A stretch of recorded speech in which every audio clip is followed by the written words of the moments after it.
5 minutes avec la Rhapsodie de réalité, une émission pour vous, une émission conçue pour vous, une émission taillée sur mesure, une émission qui vous ressemble, une émission qui vous permet de connaître votre destinée avec le Christ. Bonjour, bienvenue dans notre émission 5 minutes d'édification avec la Rhapsodie de réalité. Aujourd'hui, dimanche 15 septembre 2019, Pasteur nous enseigne sur le thème intitulé « Que la parole contrôle vos valeurs », tiré du livre Romains 8, verset 6, qui dit « Et l'affection de la chair, c'est la mort, tandis que l'affection de l'esprit, c'est la vie et la paix. » Dans le commentaire, il est écrit « Lorsque la Bible parle de l'affection de la chair, cela ne signifie pas une personne pécheresse en soi. Même si la pensée charnelle est enclin au péché, l'affection de la chair signifie une pensée qui est ordinaire, d'une simple compréhension humaine, juste une vie humaine normale. La personne qui s'affectionne aux choses de la chair, même si elle n'est de nouveau, raisonne et agit comme un homme naturel. Elle vit selon les sens de la chair. La parole et les réalités spirituelles du royaume ne retiennent guère son attention. Or, la Bible nous dit que vivre de cette façon est inimité contre Dieu. Romains 8, verset 7. Ce qui signifie que le chrétien charnel marche à contresens avec Dieu. Il n'est pas gouverné ni soumis par la parole de Dieu. Un état qui mène à la mort, une séparation de tout ce qui est gracieux et divin. Pourquoi quelqu'un devrait-il vivre à un niveau aussi bas? Soyez guidés par l'esprit et dominés par la parole.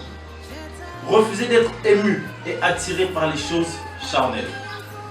La Bible dit, ceux en effet qui vivent selon la chair s'affectionnent aux choses de la chair.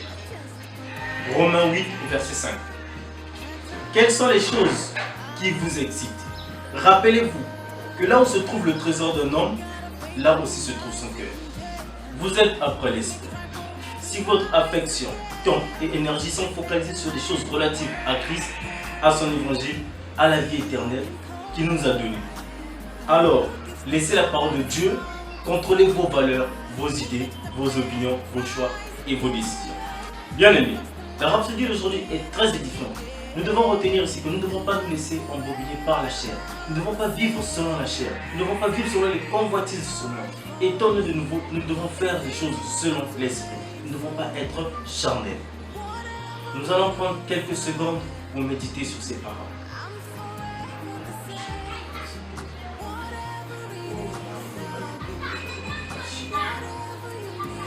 Bien aimés, nous allons prendre la confession. Vous allez répéter après moi.